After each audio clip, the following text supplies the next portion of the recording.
लिए फिर से काफी ज्यादा महत्वपूर्ण होने वाला है। अगर आप 2023 में बिहार बोर्ड से मैट्रिक की परीक्षा देने वाले हैं तो, क्योंकि आज आपका गणित का इतनी शानदार महत्वपूर्ण 50 ऑब्जेक्टिव क्वेश्चन बताने वाले हैं जो हर साल आपके एग्जाम में पूछा जाता है और यह बिहार बोर्ड के द्वारा पूछा गया क्वेश्चन है। आप सभी के लिए फिर से काफी ज्यादा महत्वपूर्ण होने वाला है। अगर आप 2023 में बिहार बोर्ड से मैट्रिक की परीक्षा देने वाले हैं तो, क्योंकि आज आपका गणित का इतनी शानदार महत्वपूर्ण 50 ऑब्जेक्टिव क्वेश्चन बताने वाले हैं जो हर साल आपके एग्जाम में पूछा जाता है और यह बिहार बोर्ड के द्वारा पूछा गया क्वेश्चन है। तो आज बहुत ही ज्यादा मजा आने वाली है, तो फटाफट से आप लोग शेयर कर दीजिए फटाफट से इस क्लास को और जल्दी आप लोग कॉपी कलम लेकर के बैठ जाइए क्योंकि समय हो चुका है और हम लोग काफी शानदार और लाजवाब क्वेश्चन पढ़ने वाले हैं। आपको बता दें कि जैसे ही आप एग्जाम हॉल में जाइएगा आपके सामने इसी तरीके का क्वेश्चन पेपर देखने को मिलेगा और आज आपको यही समझ करके बैठना है कि आप एग्जाम हॉल में बैठे हुए आप एक एक प्रश्न का जवाब देते जा रहा है, क्योंकि हूबहू आपका क्वेश्चन आपके एग्जाम में इसी तरीके से पूछा जाएगा। यहां पर आपको विषय कोड देखने को मिलेगा, यहां पे आपको लिखा हुआ मिलेगा सेकेंडरी स्कूल एग्जामिनेशन 2023 और यहां पे आपको प्रश्न पुस्तिका क्रमांक जो है देखने को मिलेगा। यहां पे कितने प्रश्न पूछे जाएंगे, यहां पे आपका प्रश्न पुस्तिका सेट कोड जो है वो देखने को मिलेगा। यानी कि इस तरीके से जिस प्रकार से यहां पे सारी चीजें आपको लिखा हुआ मिल रहा है इसी प्रकार से आपको एग्जाम हॉल में मिलेगा और आपको यही समझ कर बैठना है कि आप भी एग्जाम हॉल में बैठे हुए हैं, आपके सामने जो क्वेश्चन आ रहा है उसका आप लोग एक एक करके जवाब दीजिए और काफी ज्यादा आज का क्लास आपके लिए शानदार होने वाला है। एक बार आप वीडियो को लाइक और चैनल को सब्सक्राइब करके शेयर कर दीजिए। अभी तक आप चैनल को सब्सक्राइब नहीं किए जल्दी से कीजिए और आइए देखते हैं कि क्वेश्चन क्या क्या कह रहा है, क्योंकि काफी महत्वपूर्ण क्वेश्चन आपको हम बताने वाले हैं। सबसे पहला नंबर प्रश्न ये रहा आपके स्क्रीन पे, जो कि बहुत बढ़िया प्रश्न है, आपके सीधे एग्जाम में पूछा जाने वाला प्रश्न है और जिस प्रश्न यह प्रश्न बिहार बोर्ड में पूछा गया था उस समय काफी बच्चे इस प्रश्न का उत्तर देने में गलती कर दिए थे। सो क्वेश्चन कुछ यूं है कि निम्नलिखित में कौन जो है अपरिमेय नहीं है। अपरिमेय नहीं है कहने का मतलब हो गया कि वह परिमेय होना चाहिए और आपके सामने 4 ऑप्शन दिया गया है और इसी प्रकार से क्वेश्चन आपके एग्जाम में पूछा जाता है। और आपको हम बता दें कि पूरे बिहार में हमें अंतिम दिनों के लिए जाना जाता है, क्योंकि अंतिम दिनों में जो आपको हम पढ़ाते हैं बताते हैं सीधे आपके एग्जाम में पूछ दिया जाते हैं। और हूबहू यहां से आपके कहीं लिख लीजिए कि ऐसा क्वेश्चन आपके एग्जाम में 100% पूछा जाएगा। तो क्वेश्चन है कि निम्नलिखित में कौन अपरिमेय नहीं है, यानी कि वह परिमेय होना चाहिए। यहां पे ऑप्शन अगर देखेंगे ए नंबर, तो पाई क्या है आपका एक अपरिमेय संख्या जो कि आपको हमने कई बार बताया है। √7 भी आपका एक अपरिमेय संख्या है। √2/√5 जो है ये भी आपका अपरिमेय संख्या है। यानी कि 3 ऑप्शन जो है अपरिमेय निकल करके आ गया। तो पूछा है क्वेश्चन में कि अपरिमेय नहीं होना चाहिए, यानी कि वो परिमेय होना चाहिए। इसका मतलब है कि लग रहा है कि ऑप्शन नंबर डी जो होगा वो सही होगा और सही भी है, यानी कि ऑप्शन नंबर डी ही होगा। लेकिन क्यों होगा? क्योंकि हम आपको सारी चीजें तोड़ के समझाते हैं जिससे कि दिक्कत नहीं होती है और जाकर के परीक्षा में आप एकदम धमाल मचा देते हैं। आइए इसको समझाते हैं। यहाँ पे देखिए 3√75 लिखा गया है और बटे यहाँ पे रूट का 48 लिखा गया है। क्लियर? अब क्या करते हैं हम लोग, इसको रूट से बाहर करने का प्रयास करते हैं। तो यहाँ पे √75 को आप लिख सकते हैं 5 × 5 × 3 लिख सकते हैं। फिर √48 को आप लिख सकते हैं 4 × 4 × 3 लिख सकते हैं। और आप सभी जानते हैं रूट में से बाहर करने के लिए 2 संख्या में से एक संख्या बाहर हो जाती है, यानी कि 3 का 3 पहले से है ही और 2 5 है, यानी कि 1 5 हो जाएगा और रूट का 3 रहने देंगे। फिर यहाँ से 4 जो है 2 5 4 है, 1 4 बाहर हो जाएगा और रूट का 3 हो जाएगा। अब √3 से √3 कट जाएगा, बचेगा क्या चीज 5 15 15/4। 15/4 क्या हो गया आपका एक परिमेय संख्या हो गया, यानी कि आपका ऑप्शन जो हो जाएगा वो डी नंबर आपका बिल्कुल सही जवाब हो जाएगा। तो इस तरीके से क्वेश्चन आएगा ही, तो आपको इस तरीके से क्वेश्चन का जवाब दे देना है और आपको डरना नहीं है बाबू, लड़ना है, क्योंकि अब समय आपके पास काफी ही कम है। चलिए अगला क्वेश्चन देखिए। अगला क्वेश्चन कुछ यूं है और इस तरीके का क्वेश्चन कहीं लिख लीजिए फिर से कि बंटू सर बता रहे थे, डीएलएस वाले सर बता रहे थे कि यह क्वेश्चन आएगा ही आएगा, क्योंकि क्वेश्चन कुछ यूं है कि यदि अल्फा और बीटा द्विघात बहुपद x² - 3x + 5 के शून्यक हो तो अल्फा प्लस बीटा का मान बताइए। 100% है किस तरीके का क्वेश्चन आएगा। जैसे ही इस तरीके का क्वेश्चन आएगा आपको सोचना समझना नहीं है, आपको क्या करना है कि अल्फा प्लस बीटा पूछा है, यानी कि शून्यकों का योगफल पूछा है, तो अल्फा प्लस बीटा बराबर होता है -b/a। क्या होता है फॉर्मूला? -b/a। -b/a कहने का मतलब हो गया भाषा में कि दूसरा पद बटे पहला पद। तो दूसरा पद क्या है? -3 है, -3/a पहला पद हो जाएगा 1। यहाँ पे x का गुणांक कितना है? तो 1 है, तो हो जाएगा 1। लेकिन इसमें ये आपका फॉर्मूला में कह रहा था पहले से ही माइनस है, यानी कि एक पहले से माइनस इसमें लगा देंगे। अब आप सभी जानते हैं कि माइनस माइनस प्लस होता है, इसलिए क्या हो जाएगा 3/1 यानी कि हो जाएगा 3 कहां पे ऑप्शन दिया गया? ऑप्शन नंबर ए में दिया गया, आपका राइट जवाब हो जाएगा। बिल्कुल, तो इस तरीके से आपको प्रश्न का जवाब देना है काफी बखूबी तरीके से। चलिए अगले प्रश्न की बात करते हैं। और हाँ,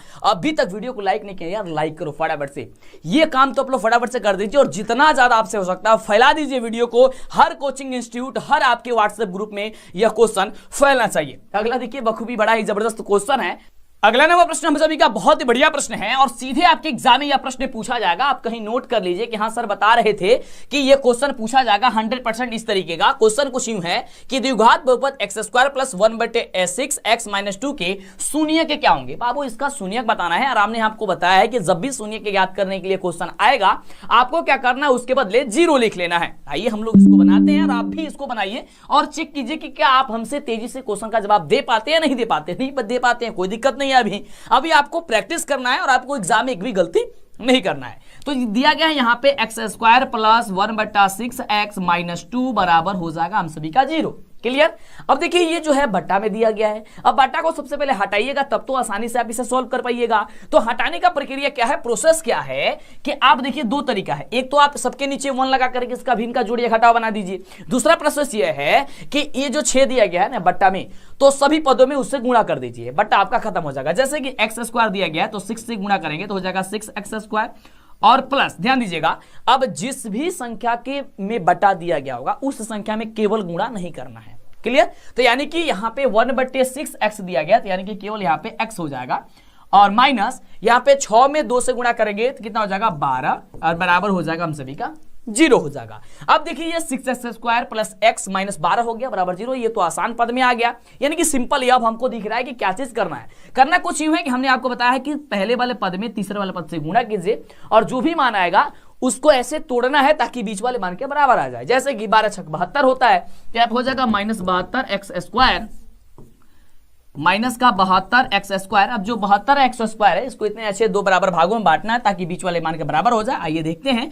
तो 6x² को 6x² रहने देते हैं, प्लस तो प्लस और यहाँ पे देखिए 9x में अगर 8x को घटा देते हैं तो 9x में से 8x घटेगा, केवल x बचेगा। यानी कि हम सभी का हो गया क्या चीज, यहाँ पे केवल x बच गया। अब यहां पे क्या करेंगे -12 बराबर 0 हो गया। अब देखिए 9 8 कितना होता है 72 होता है, 72 भी आ चुका है और हम सभी का यहां पे जो है वो क्या आ गया है x भी आ चुका है। अब सिंपल इसको क्या करेंगे, इसमें से हम लोग इसको कमन करेंगे, ठीक है ना। अब कमन कैसे किया जाता है सर, तो देखिए यहाँ पे 4 पद है। कमन का मतलब क्या होता है सर, काफी बच्चे नहीं जानते हो क्योंकि अभी पहली बार वो शुरुआत भी कर रहे होंगे, कुछ बच्चे तो ऐसे भी होते हैं। कमन का मतलब होता है कि कौन जो इसमें से मिलता जुलता है, तो जो भी इसमें से मिलता जुलता होगा, जैसे कि देखिए 6x² + 9x में क्या चीज मिल रहा है, तो अगर ध्यान से देखेंगे तो यहां से मिलेगा क्या चीज 3x इसमें भी है, 3x इसमें भी है, यानी क्या हो जाएगा 3 दूनी 6 यानी कि 2x हो जाएगा। देखिए 3 में 2 से गुणा कितना होगा 3 दूनी 6 और x में x गुणा करेंगे तो क्या हो जाएगा 9x हो जाएगा। अब चलिए माइनस, अब सर यहां पे किस चीज को कॉमन लेंगे हम, ये भी तो पता करनी है ना। तो देखिए यहां पे हम लोग कॉमन लेंगे यहां से 4। अब जब 4 कॉमन लेंगे तो देखिए यहां पे क्या बचेगा, यहां पे 4 कॉमन लेंगे तो 2x बचेगा, यानी कि 4 दूनी 8x हो जाएगा और यहां पे बचेगा हम सभी क्या चीज प्लस बचेगा कितना 3 बचेगा, 4 3 कितना हो जाएगा -12 हो जाएगा, बराबर हो जाएगा हम सभी क्या चीज बाबू 0 हो जाएगा। अब देखिए बाबू अगला देखिए आगे स्टेप में क्या होता है, ये देखिए एक पद ये दिख रहा है ना 2x + 3 और 2x + 3, ये पद एक हो गया यानी कि 2x + 3 एक पद हो गया और दूसरा पद क्या होगा 3x और माइनस का 4, 3x और माइनस का 4 = 0 हो गया। अब देखिए यह क्वेश्चन आपको सब्जेक्टिव में भी आएगा, इसलिए आपको बखूबी तरीके से बेहतर तरीके से बता रहे हैं ताकि कैसे बनता है जिससे कि आपको गड़बड़ न हो। अब देखिए जब हम सभी का 2x + 3 बराबर 0 दिया गया होगा तो 2x बराबर हो जाएगा -3 और x बराबर हो जाएगा -3/2। क्लियर हो गया, एक मान निकल गया -3/2, यानी कि -3/2 कहां पे है, देखिए ऑप्शन नंबर यहां पे दिया गया बी नंबर में। उसी तरीके से यहां पे 3x जब हम लोग क्या करेंगे, जब हम लोग 3x - 4 बराबर 0 करेंगे तो 3x बराबर क्या होगा 4 होगा और x बराबर क्या होगा 4/3 हो जाएगा, यानी कि 4/3।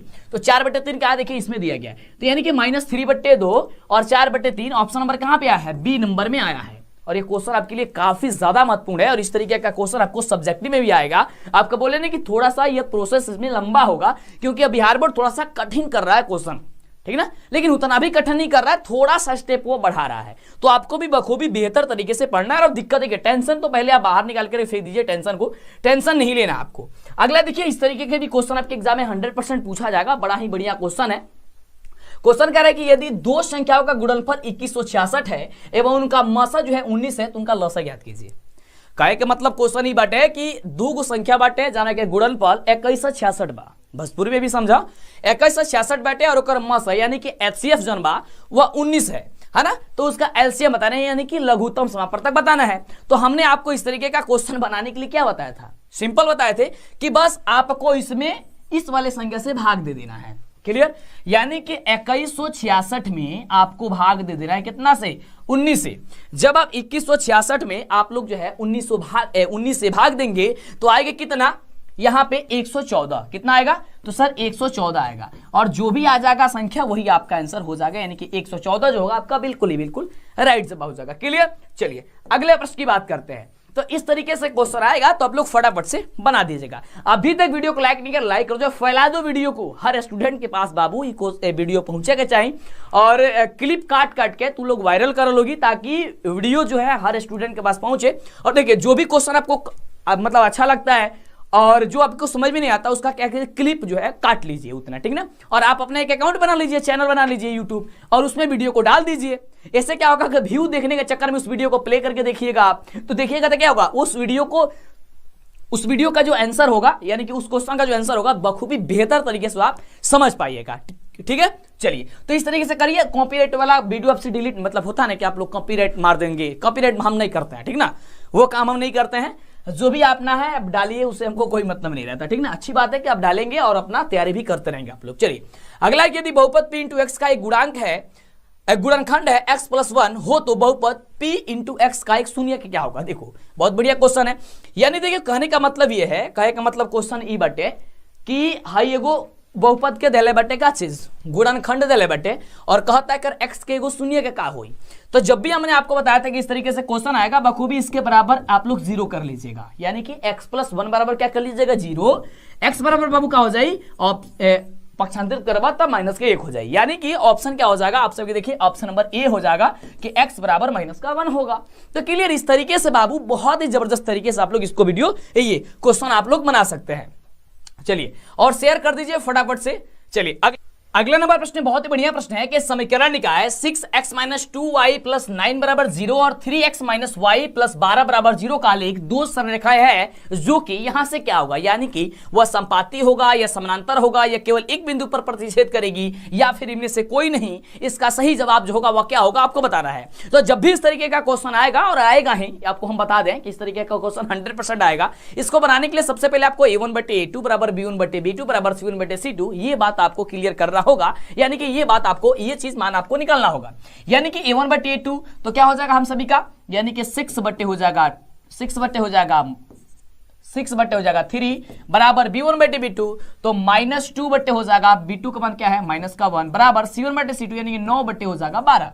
क्लियर, अब कटाइए 3 दूनी 6 माइनस माइनस कट जाएगा प्लस बराबर क्या हो जाएगा 2 में 1 से भाग देंगे हो जाएगा 2। अब बराबर इसको कटाइए 3 3 का 9 4 3 12 3 बटे कितना होगा 4 हो गया। यानी आप देख रहे हैं कि a1/a2 बराबर है b1/b2 और बराबर नहीं है c1/c2, यानी कि देख सकते हैं यहाँ पे 2 बराबर है और 1 बराबर नहीं है, तो ये क्या होगा इसका कोई भी हल नहीं आएगा, यानी कि इसमें क्या होगा यहाँ इनमें से कोई नहीं, यानी कि कोई भी हल बोल रहा है इनमें से कोई नहीं, इसका जवाब हो जाएगा। चलिए अगले प्रश्न की बात करते हैं। अगला प्रश्न आपके स्क्रीन पे है, बहुत बढ़िया प्रश्न है और इस तरीके का क्वेश्चन 100% आपके एग्जाम में आएगा और अधिकतर क्वेश्चन इस तरीके का 2-3 सालों से यह क्वेश्चन आपको इस तरीके से पूछा जा रहा है। क्वेश्चन कुछ यूं है, कह रहा है कि यदि a बराबर दिया गया है 2 का घात 3 × 3 × 5 और b बराबर दिया गया 2 का घात 5 और 5 × 7 तब लसा क्या होगा। और बहुत बार क्वेश्चन पूछा है मसा, लघुत्तम समापवर्तक है क्या पूछ दिया है मसा, लेकिन इसमें आपको लसा पूछा है, तो मसा पूछा जाता है वो भी आपको हमने बता दिया। अब लसा पूछा जाएगा तो आपको क्या करना है, लसा का मान हो गया जो आपका यहां से जो मान होगा ये आपको न्यूनतम सबसे अधिकतम ये जो न्यूनतम मान होता है वो आपको बताना है। a बराबर दिया गया है 2 का घात 3 और 3 × 5 और b बराबर दिया गया है 2 का घात 4 × 5 × 7 दिया गया है। इसमें से कह रहा है कि आप इसका एलसीएम बता दीजिए, क्या बताना है एलसीएम बता दीजिए। तो देखिए मसा में क्या होता है कि जो सबसे अधिकतम मान आया होगा वही आपका होता है महत्तम समापवर्तक, और जब लघुत्तम होता है तो सबसे न्यूनतम मान आपको बतानी है। अब देखिए जो इसमें से मिल रहा है इसमें से देखिए 2 का घात इसमें 3 बार है, इसमें 2 का घात 4 बार है, यानी कि 2 का घात 4 बार आ रहा है तो इसको क्या देंगे 2 का घात 4 × ये देखिए क्या है। उसके बाद से 3 जो है इसमें क्या है नहीं है तो फिर इसमें क्या हम 3 का 3 लिख देंगे। इसमें क्या है 5 इसमें भी है 5 इसमें भी है, यानी कि एक बार 5 हम इसे लिख देंगे। और यहाँ पे क्या है 7, तो 7 को 7 लिख देंगे। अब इसको सबको एक में आपस में मल्टीप्लाई कर देंगे, गुणा कर देंगे, आंसर आ जाएगा। देखिए 2 का घात 4 बार है, यानी कि 2 दूनी 4, 4 दूनी 8 दूनी 16 और उसके बाद से फिर 3 × 5 × 7, ठीक ना। अब एक गुणा कीजिए 16 × 5 80, 80 में गुणा कीजिए कितना 3 से 80 और 80 और 3 कितना होता है 240, 240 में 7 से गुणा कर दीजिए। 240 में जब 7 से गुणा करेंगे तब वो खूबी इसका जो आंसर आ जाएगा वो शायद 1680 आना चाहिए। क्लियर? हाँ वो बिल्कुल इसका राइट जवाब बताइए। हाँ चलिए बिल्कुल आपका, हाँ क्या बात है 1600 से गुणा कर लिया ना, चलिए 1680 ही आएगा आपका, यानी कि हो जाएगा कितना 1680। क्या हो जाएगा 1680 आपका जवाब हो जाएगा। तो इस तरीके आपको बनाना है। चलिए अगले प्रश्न की बात करते हैं। अगला प्रश्न ये देखिए, बड़ा ही बढ़िया क्वेश्चन है और सीधे आपके एग्जाम में पूछा जाने वाला क्वेश्चन है और इस तरीके का क्वेश्चन 100% आपके एग्जाम में आएगा ही। यदि किसी द्विघात बहुपद के शून्य के यदि 5 और -3 है तो द्विघात बहुपद बता दीजिए। हमने आपको बहुत बार बता दिया है, इसके पहले वाले वीडियो आपको नहीं देखे है ना, तो जल्दी देखिए, प्लेलिस्ट से देखिए या नीचे डिस्क्रिप्शन में हम उसका लिंक दे देते हैं, आप उसे जरूर देख लीजिएगा। चलिए हर एक वीडियो देखिए जिससे कि दिक्कत ना हो। तो देखिए ये क्वेश्चन आपको कहीं लिख लीजिए कि मंटू सर बता रहे हैं कि ये क्वेश्चन आपके 100% आपके एग्जाम में आएगा ही आएगा। तो जैसे ही ये क्वेश्चन आपके एग्जाम में आएगा आपको बखूबी क्या करना है, ध्यान दीजिएगा। यहाँ पे क्या दिया गया है, इसके शून्य दिया गया है, यानी कि अल्फा का मान दे दिया गया है 5 और बीटा का मान दे दिया गया है -3। क्लियर है बाबू? अब चलिए जब अल्फा का मान 5 दिया गया है, बीटा का मान -3 दिया गया है, तो सबसे पहले आपको यहां से क्या करना है, अल्फा प्लस बीटा ज्ञात कर लेना है और अल्फा इंटू बीटा मान ज्ञात कर लेना है। क्लियर? अब देखिए अल्फा प्लस बीटा यानी कि 5 अल्फा का मान दिया गया है, बीटा का मान दिया गया -3, क्या हो जाएगा 2 हो जाएगा। और अल्फा इंटू बीटा यानी कि 5 गुणे -3, क्या हो जाएगा 5 3 -15। अब देखिए अल्फा प्लस बीटा का मान निकल गया, अल्फा इंटू बीटा का मान निकल गया। जब यह मान निकल गया तो बस एक छोटा सा फॉर्मूला याद कीजिएगा कि द्विघात बहुपद बराबर होता है, द्विघात बहुपद बराबर होता है x² minus alpha plus beta into X plus alpha into beta. ये आपका एक फॉर्मूला होता है। अब बैठा दीजिए x² तो x² माइनस तो माइनस अल्फा प्लस बीटा का मान क्या आया है बाबू, तो कहेगा सर 2 आया है, तो बस 2 लिख दीजिए और into X plus alpha into beta बाबू कितना आया है, तो -15। यहाँ पे आप -15 लिख दीजिए। क्लियर? चलिए तो यहाँ पे हम इसे लिख देते हैं -15। ठीक है बाबू? चलो अब हम क्या करते हैं, इसको सॉल्व करते हैं। तो देखिए x² का x² -2 तो -2x तो x हो गया, यानी कि -2x हो गया, और प्लस माइनस हो जाएगा, क्या चीज माइनस हो जाएगा, यानी कि -15, यानी कि आंसर निकल के आएगा x² -2x -15। तो x² -2x -15 कहाँ है बाबू, तो ऑप्शन नंबर सी में है। और देखिए इस तरीके से आंसर आ चुका है। तो एक तरीका से जब भी क्वेश्चन आई तो एंगा बनाओ के बटे। और कई बार का होला कि क्वेश्चन जब पूछेला बिहार बोर्ड द्वारा तो ये शून्यक दिया लेवा ना, तो शून्यक के योग और शून्यक के गुणनफल ये दोनों दे देला, यानी कि अल्फा प्लस बीटा के मान और अल्फा इंटू बीटा के मान दोनों के मान दे देला रहेला। उस समय में तहारा ई जोड़े के और गुणा करे के जरूरत नहीं है। यानी कि कहने का मतलब ये हो गया कि जब भी शून्यकों का योग दिया गया होगा और शून्यकों का गुणनफल दिया गया होगा, उस समय बाबू आपको यह निकालने की जरूरत नहीं है, क्योंकि वह पहले ही दे दिया है। ठीक ना? इसके पहले वाले वीडियो में आप देखे होंगे तो हमने आपको वो बताया है कि इस तरीके का मान अगर पहले से दे दिया गया होगा तो आपको कुछ भी निकालने की जरूरत नहीं है। अगला देखा क्वेश्चन का हर बड़ा ही शानदार क्वेश्चन बाटे और वीडियो के जल्दी से फैला दो। हाँ जहां भी तहार ग्रुप बाटे फटाफट से, है ना? चलिए तो क्वेश्चन कह रहे हैं कि समानांतर श्रेणी -10, -6, -2, का सारांतर क्या है। और इस तरीके का क्वेश्चन जब भी आता है एग्जाम में तो बच्चे खुश हो जाते हैं, क्योंकि सबसे आसान क्वेश्चन है। क्यों? क्योंकि इसमें डी का मान निकालना है और डी बराबर होता है दूसरा पद में से पहला पद घटा दो, यानी कि दूसरा पद दिया गया क्या -6 और -6 में से घटा दीजिए -10 को। और इस तरीके का क्वेश्चन आता है तो बच्चे तो खुश हो जाते हैं, लेकिन सबसे ज्यादा गलती इसी में करते इसलिए हैं कि कह रहा है कि दूसरा पद, ये आप सभी जानते हैं दूसरा पद में से पहला पद घटाना होता है। तो क्या करते हैं, देखिए -6 को घटाएंगे किसे, -10 को, तो क्या करेंगे यहाँ पे -1 नहीं लिखते हैं। वो तो कहेंगे अरे माइनस तो पहले से दिया है ना, तो माइनस छोड़ दो। ये सबसे बड़ी गलती है। कह रहा है कि दूसरा पद में से घटाइए पहला पद, तो पहला पद ना -10 है लेकिन उसको घटाना है। अब देखिए अभी ये जुट जाएगा आगे। ठीक है, -6 का -6 प्लस माइनस क्या होता है, प्लस होता है, अब हो जाएगा 10। अब देखिए अब -6 हो गया और प्लस का 10 हो गया। क्लियर? तो अब क्या आंसर निकलेगा सर, 4 आएगा। तो बिल्कुल बाबू 4 आएगा। तो 4 कहां पे है, तो 4 दिलेवा ऑप्शन नंबर बी में। तो ऑप्शन नंबर बी जो बा आपका राइट जवाब हो जाए, है ना? चलो तो ये तरीके से जब क्वेश्चन आई तो पेपर के खोपड़ी में एकदम छेद करेगा बेटे। बिल्कुल, अब सिक्का उछल चुका है, हेड भी आपका होगा और टेल भी आपका होगा। जब तक रिकॉर्ड टूटेगा नहीं तब तक साथ छोड़ने वाले नहीं है। अगला क्वेश्चन, निम्नलिखित में कौन द्विघात समीकरण नहीं है? इसमें से जो कौन है वह द्विघात समीकरण बाबू नहीं है।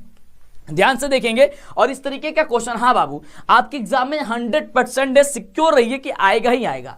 कह रहा है कि इसमें से द्विघात समीकरण नहीं है। तो देखिए ऑप्शन, ये देखिए द्विघात समीकरण के रूप में दिख रहा है, यानी कि ax square plus bx plus c के रूप में दिख रहा है, और ये भी आपका दिख रहा है। लेकिन देखेंगे ये वाला आपका ax square plus bx plus c के रूप में नहीं दिख रहा। क्यों नहीं दिख रहा सर? तो देखिए यहाँ पे दिया गया 2x स्क्वायर और यहाँ दिया गया √2x प्लस 3 का होल स्क्वायर। जब इसको स्क्वायर आप करेंगे तो यह द्विघात समीकरण के रूप में नहीं आएगा। क्लियर? अब देखिए इसको सॉल्व करने की जरूरत नहीं है क्योंकि सब्जेक्टिव तो क्वेश्चन नहीं है, तो इसमें ज्यादा समय देने की, माथापेची करने की कोई जरूरत नहीं है। आप सिंपल से ऑप्शन नंबर जो होगा वो किस पे टिक कर दीजिएगा? तो सी पे टिक कर दीजिएगा कि यह आपका द्विघात समीकरण नहीं है। अगले हम प्रश्न की बात करते हैं। तो अगला प्रश्न आपके स्क्रीन पे, अब देखिए बखूबी बहुत ही बढ़िया क्वेश्चन आपके स्क्रीन पे आ चुका है। और क्वेश्चन कुछ ही में देखिए ध्यान से समझिएगा, क्योंकि क्वेश्चन देखिए बड़ा ही सिंपल आपको दिख रहा है, लेकिन इसमें अंतर है। क्वेश्चन कुछ ही है कि समीकरण 7x square minus 12x plus 18 बराबर 0 के मूलों का योग या मूलों का गुणनफल का अनुपात क्या होगा? अनुपात का मतलब आसान भाषा में, यानी कि अगर सिंपल भाषा में समझाने की कोशिश करी तो यानी कि बट्टा होकर का लिखा जा सकता है, यानी कि अनुपात के रूप में। ठीक ना? चलिए तो ध्यान दीजिएगा। सबसे पहले कह रहा है कि मूलों का योगफल, यानी कि अल्फा प्लस बीटा पहले निकाल लीजिए। तो अल्फा प्लस बीटा बराबर होता है माइनस बी बटे ए। तो यहाँ पे माइनस तो माइनस, और बी का मान क्या है? पहले से ही माइनस बी है तो माइनस बी रख देते हैं। और नीचे ए का वैल्यू कितना है? 7 है, तो इसको लिख दिया हमने 7। माइनस माने क्या होता है? प्लस होता है, यानी कि 12 बट्टे क्या हो जाएगा? 7। अल्फा प्लस बीटा का मान कहा निकल के आ गई? 12/7। जब 12/7 निकल के आ गई तो अल्फा इंटू बीटा निकालो। अल्फा इंटू बीटा बराबर होता है सी बट्टे ए। तो सी बट्टे ए, तो सी यानी कि तीसरा पद क्या बात? 18, 18 बट्टा में नीचे 7, यानी कि सी बट्टे निकल गया, यानी कि 18/7 निकल के चला आया है। तो जब आगे इस तरीके का क्वेश्चन तो आपको पूछ रहा है कि मूलों का योग एवं गुणनफल का अनुपात, यानी कि यहां पे हो जाएगा सबसे पहले मूलों का क्या चीज? योगफल, यानी 12/7, और फिर से कह रहा है इसका गुणनफल का अनुपात, यानी बटा 18/7। क्लियर? अब देखिए, अब ये क्या है? भाग में है। अब इसको गुणा में आप बदल लीजिए। कैसे बदलिएगा? तो 12/7 गुणे, जब गुणा में बदला जाता है तो नीचे वाला जो पद बा ऊपर चल जाला और ऊपर वाला नीचे आ जाला, यानी कि 7 बटा क्या हो जाएगा? 18 आ जाएगा। अब 7 से 7 कट जाएगा, ऊपर क्या बचेगा? 12/18 बचेगा।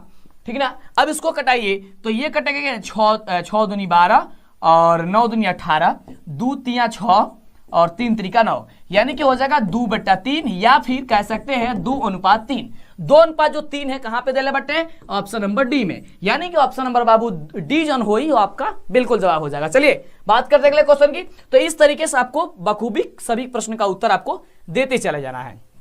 अगला देखिए, अगले प्रश्न का उत्तर देखते हैं कि कौन स्टूडेंट सबसे तेजी से जवाब दे पाते हैं, क्योंकि क्वेश्चन कुछ यूं कह रहा है कि इस द्विघात समीकरण ax square plus bx plus c बराबर 0 के मूल बराबर हो तो c का मान क्या होगा? अब देखो, जब ये तरीका के क्वेश्चन आया था कहला कि एक हम बना दी, लेकिन सबसे बड़ा जो है इसमें गड़बड़ हो जाता है। आपसे कहा क्या रहा है कि यदि द्विघात समीकरण मूल बराबर है तो कह रहा है सी का वैल्यू, यहाँ पे सी का वैल्यू पूछ रहा है, यानी कि कैसे निकलेगा सर? तो मूल बराबर कब होता है? जब डी बराबर 0 हो, यही होता है ना, जब डी बराबर 0 हो, और डी का फॉर्मूला होता है बी स्क्वायर माइनस 4ac बराबर हो गया 0। क्लियर? अब देखिए, अब यहां पे क्या करेंगे हम लोग? बी स्क्वायर और ये इसको पक्षांतरित करेंगे, क्या हो जाएगा? 4ac हो जाएगा, ये हो जाएगा ना 4ac। अब यहां पे c पूछ रहा है तो c बराबर हो जाएगा, क्या चीज हो जाएगा? तो बी स्क्वायर बट्टे नीचे 4a, यानी c बराबर क्या हो गया? बी स्क्वायर बट्टे 4a। कहां है? बी स्क्वायर बट्टे 4a, ऑप्शन नंबर डी में दिया गया। अब आपका यह जवाब सही होगा।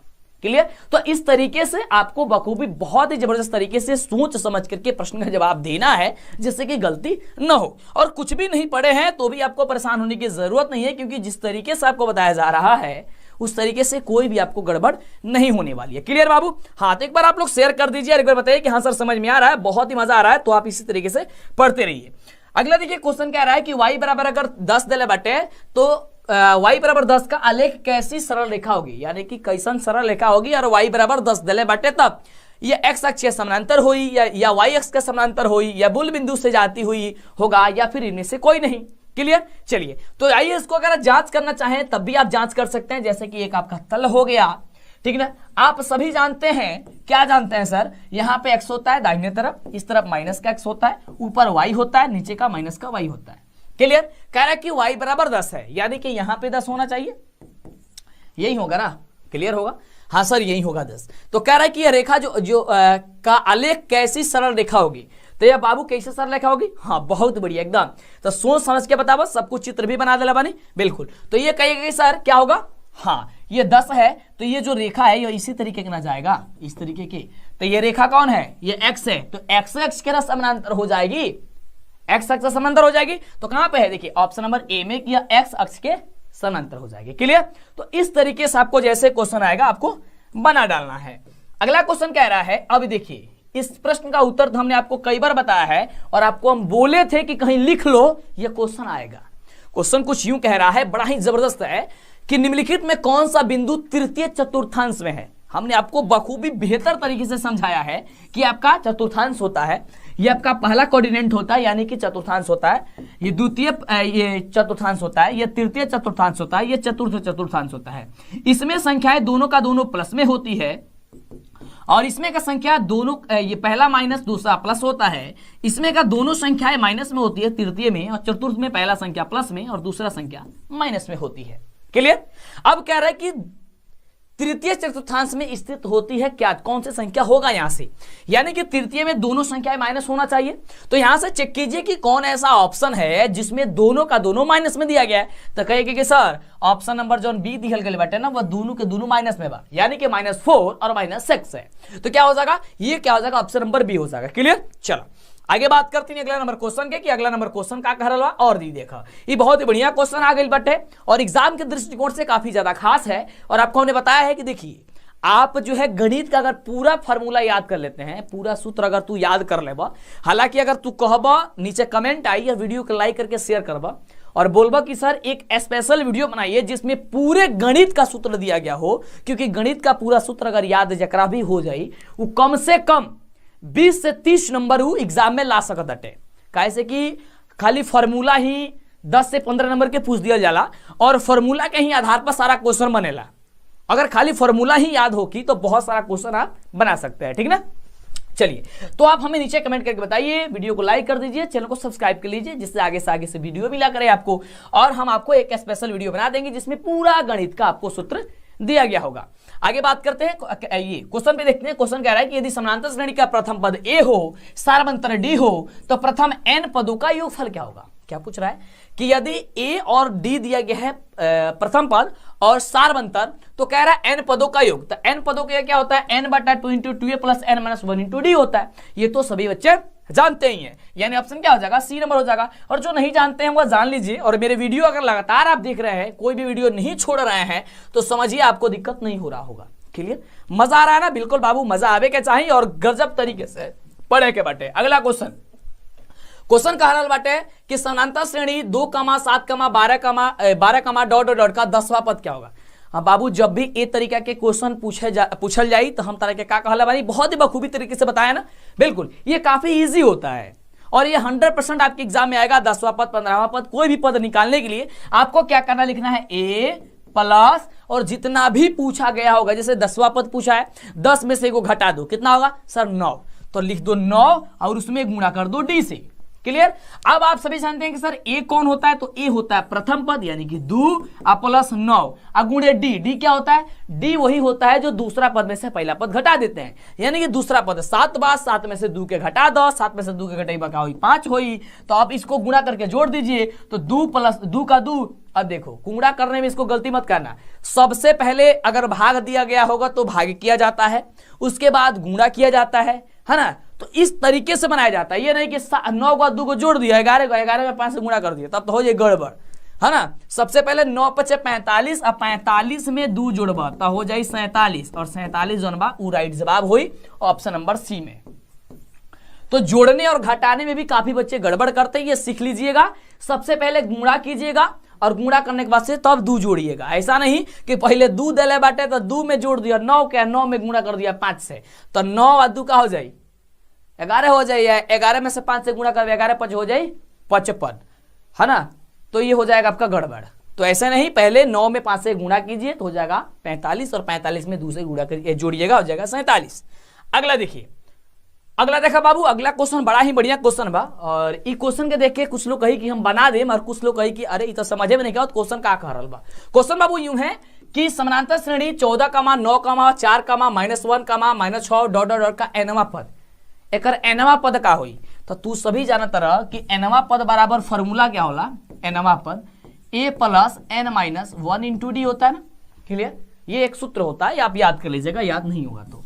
क्लियर, अब चलिए कह रहा एनवा पद ज्ञात करना ही है, तो एनवा पद को एनवा पद रहने देते हैं। ए का मान क्या है 14 अब प्लस n के जगह क्या है n ही रहने देते हैं, -1 इंटू डी। डी बराबर क्या होता है, तो दूसरा पद में से पहला पद घटा दो, तो 9 में से 14 को घट जाए तो क्या बची, 9 5 14, 5 बचता है ना, इसको कर देते हैं यहाँ पे 5। क्लियर, अब देखिए 14 तो 14, 5 में n से गुणा करेंगे क्या हो जाएगा 5n हो जाएगा, माइनस क्या हो जाएगा 5 में 1 से गुणा करेंगे हो जाएगा 5। क्लियर, अब देखिए 14 गो और यहाँ पे 5 गो घट जाए, क्या हो जाए 9 5 14, 14 को एक मिनट, ये माइनस का 5 होगा ना, गड़बड़ बताया था ना। 9 में से 14 घटी तो 5 तो हो ही, लेकिन माइनस के 5 हो, यानी कि -5 यहाँ पे होगा, तो माइनस क्या हो जाएगा यहाँ पे माइनस माइनस प्लस हो जाएगा। अब ध्यान दीजिएगा, तो 14 और 4 कितना हो गया 19 प्लस 5n, 19 प्लस 5n बाबू कहाँ दिला बा, तो 19 प्लस 5n दिया है ऑप्शन नंबर ए में। क्लियर, तो इस तरीके से आपको बनाना है क्वेश्चन और इस तरीके से क्वेश्चन का जवाब आपको आ जाएगा। क्लियर, चलो अगला क्वेश्चन देखिए। अगला नंबर प्रश्न बहुत ही बढ़िया प्रश्न है कि समानांतर श्रेणी 2, 7, 12, डॉट डॉट डॉट का 10 पदों का योगफल बताइए। योगफल यानी कि एसन बता रहे हैं, आइए बताते हैं इसको। एसन का सूत्र हमने आपको बताया है n/2 into 2a plus n minus 1 into D होता है। क्लियर, चलिए अब n/2 यानी n का मान दिया गया 10, तो 10/2 हो जाएगा 2 इंटू 2 गुणे a का वैल्यू हो जाएगा 2 प्लस n का क्या वैल्यू है, n का वैल्यू 10 है, 10 माइनस 1 इंटू डी। डी बराबर क्या होता है, दूसरा पद में से पहला पद घटाइए, यानी कि 7 में से 2 घटेगा, बचेगा क्या चीज 5। ठीक है, इसको ब्रैकेट से बंद करते हैं। अब इसको घटाइए, 5 दूनी 10 यानी हो जाएगा 5। अब देखिए 2 दूनी 4 प्लस 9 और क्या हो जाएगा 10 में से ही घटेगा 9 और 9 5 हो जाएगा 45। क्लियर, अब चलिए 45 जब हो गया तो 5 गुणे 45 हजार कितना होता है 49, और 49 में जब 5 से गुणा कीजिएगा कितना होगा, तो हो जाएगा 245। कितना होगा 245, ऑप्शन नंबर हो जाएगा आपका ए नंबर। क्लियर, क्या है ऑप्शन नंबर ए में है। तो इस तरीके से जैसे ही क्वेश्चन आएगा आपका बखूबी बेहतर तरीके से आपको बना सकते हैं। ठीक है, चलिए अगले प्रश्न की बात करते हैं। अगला प्रश्न आपके लिए काफी ज्यादा महत्वपूर्ण है और ये वही सभी प्रश्न है बाबू जो आपके एग्जाम में हूबहू पूछा जाएगा। अगर आप इस क्लास को छोड़ के जाएंगे तो आपको काफी ज्यादा दिक्कत हो जाएगी। आपको हम गारंटी देते हैं कि इसी तरीके से आपके एग्जाम में क्वेश्चन पूछा जाएगा। अगला प्रश्न कह रहा है कि द्विघात समीकरण ax² plus bx plus c बराबर 0 और a बराबर नहीं है 0 में x का मान जो होगा वह क्या होगा। ये सिंपल कुछ नहीं कह रहा है, बस ये फॉर्मूला ही है आपका और पूरा फॉर्मूला में आपको इसको बैठा देना है। बिल्कुल हाँ, शेयर कर दीजिए किल पे, बहुत बढ़िया। तो आप सभी जानते हैं x बराबर होता है प्लस ये minus B plus minus under root b² minus 4ac बट्टे होता है 2a होता है। क्लियर, ये ऑप्शन कहां पे दिया गया है, ऑप्शन नंबर सी में दिया गया है कि b minus b plus minus under root b² minus 4ac बटा 2a होता है। क्लियर, चलिए अगले प्रश्न की बात करते हैं बाबू। तो अगला जो प्रश्न बा वो प्रश्न कह रहा बाटे, बड़ा ही शानदार क्वेश्चन बाटे। क्वेश्चन कह रहा है कि बिंदु 9,3 एवं 15,11 के बीच की दूरी क्या होगी, दूरी बताओ बटे। और इस तरीके के क्वेश्चन 100% एग्जाम में पूछा जाए।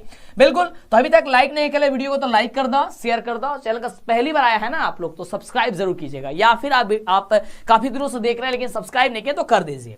देखिए दूरी निकालने के लिए क्या होता है, दूसरा पद में से पहला पद घटाइए। दूसरा पद क्या है 15, 15 में से घटा दीजिए 9 को, 15 में से 9 घटाइए कितना होगा, तो हो जाएगा 9 6 15 6 का कर दीजिए स्क्वायर प्लस दूसरा ये y2 माइनस y1 क्या हो जाएगा 11 में से 3 घटाइए कितना होगा, 11 में से 3 8 होता है, 8 का स्क्वायर कीजिए कितना होगा 64, तो यहाँ पे 8 का स्क्वायर। अब कीजिए इसका स्क्वायर, 6 का स्क्वायर 36 हो जाएगा और 8 का स्क्वायर 64 हो जाएगा, जोड़िएगा हो जाएगा 100 का ये इसको वर्ग से ये रूट से बाहर कीजिए हो जाएगा 10, यानी आंसर जो है निकल के आ जाएगा आप सभी का 10, यानी ऑप्शन नंबर बाबू बी। चलिए अगले प्रश्न की बात करते हैं।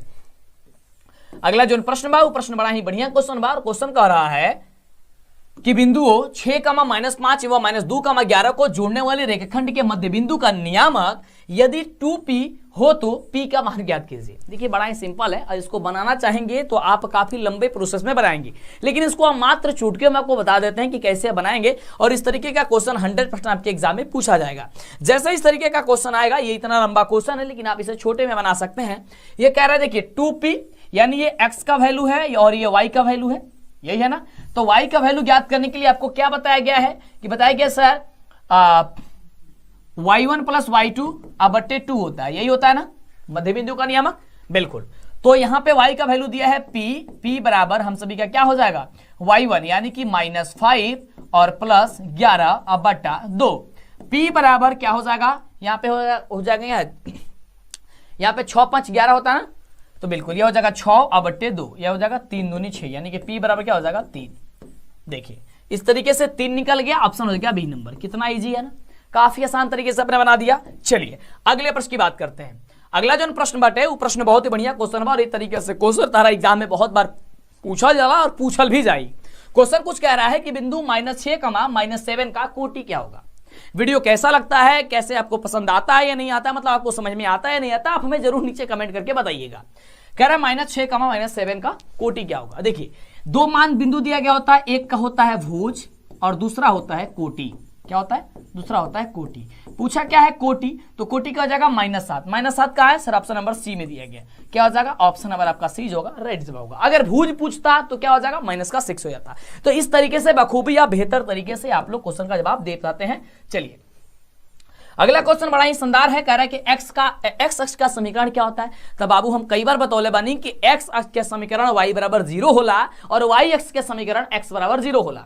तो पूछत का बा एक्स अक्ष का समीकरण, तो एक्स अक्ष का समीकरण हो जाएगा y बराबर 0, ऑप्शन क्या हो जाएगा बी नंबर। तो ये तरीका से जब भी क्वेश्चन आई तो फटाफट से सोचे समझे कि नहीं के और जल्दी जल्दी जवाब दे दो बटे। अगला नंबर प्रश्न बहुत ही बढ़िया प्रश्न कह रहा है कि सेक स्क्वायर 10 डिग्री माइनस का कॉट स्क्वायर 80 डिग्री का मान क्या होगा। और इस तरीके का क्वेश्चन आपके एग्जाम में आएगा, भले ही यहां माइनस की जगह प्लस हो जाए या फिर यहां पे कोई या फिर आपको माइनस को माइनस रहने दे, लेकिन क्वेश्चन आएगा ही आएगा आपके एग्जाम में इस तरीके का।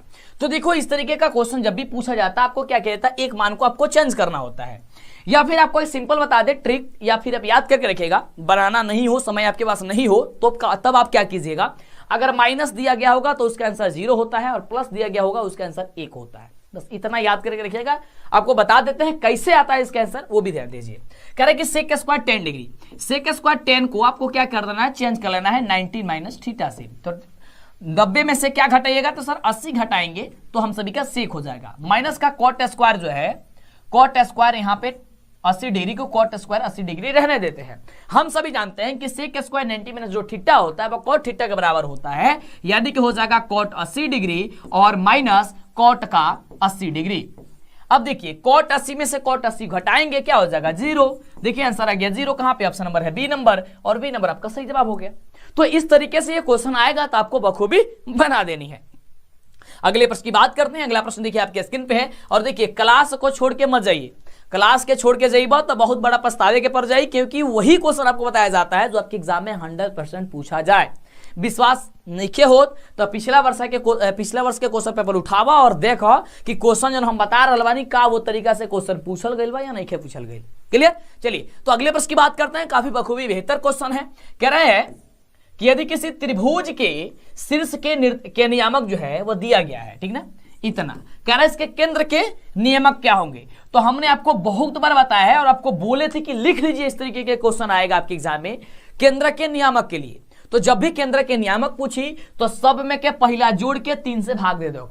केंद्र के नियामक पूछी तो यानी कि 1 - 1 प्लस जोड़ दीजिए 5 और जोड़ दीजिए 8, आप बट्टे भाग दे दीजिए 3 से।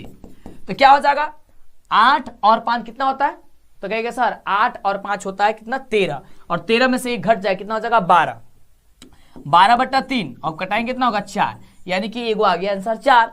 अब इस सब का दूसरा पद जोड़ के 3 से भाग दीजिए, 0 -2 +2/3।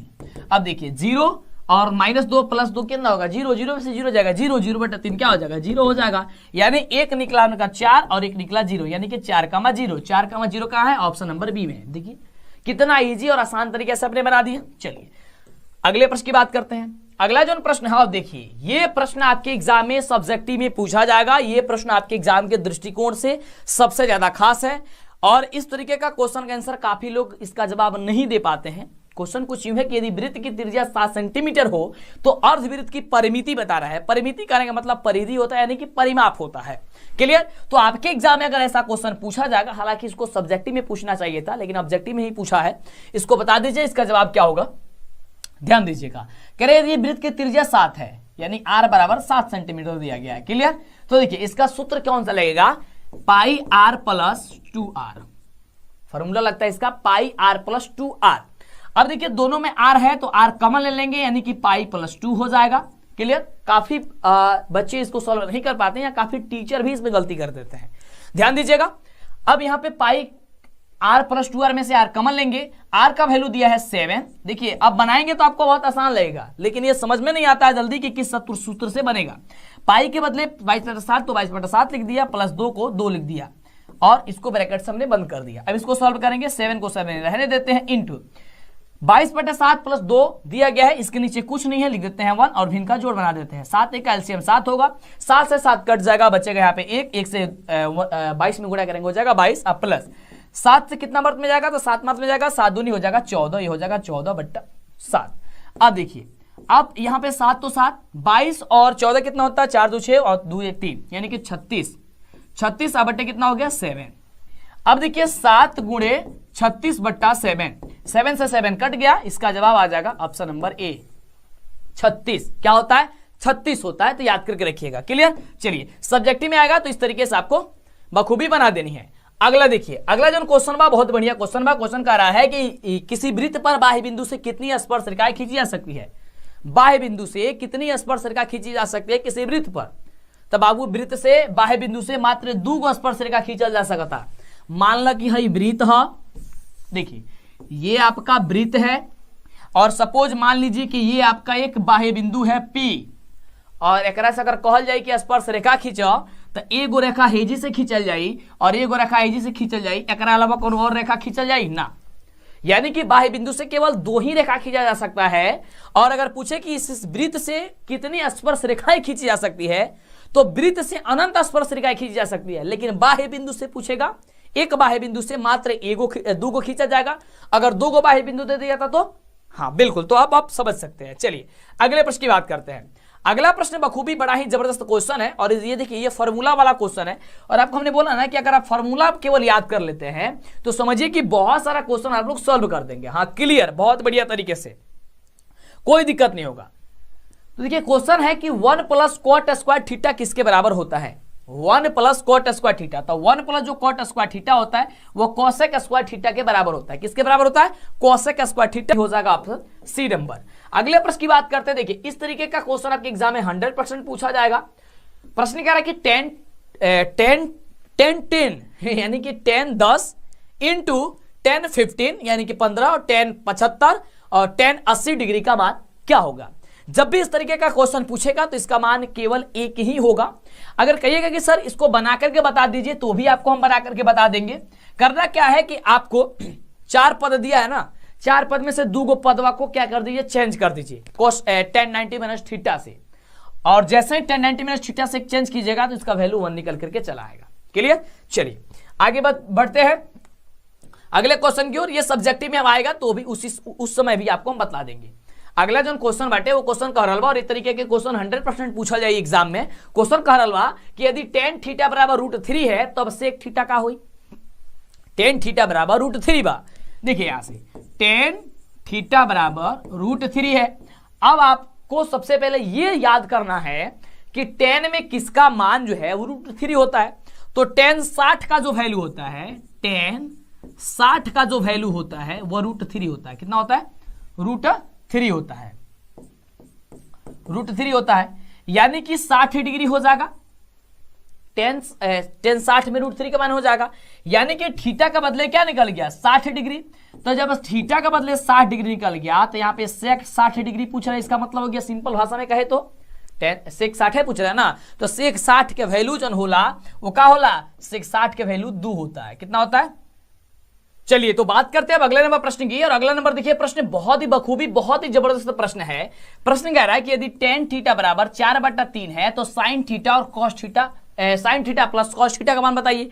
तब बाबू जब भी ये तरीके के क्वेश्चन आई तो सबसे पहले तारा ही जानकारी होके के चाहिए कि tan थीटा जो होता है बाबू, tan थीटा वो जो 4/3 दिया गया है ये लंब बटे आधार होता है, इस बात की जानकारी आपको होनी चाहिए।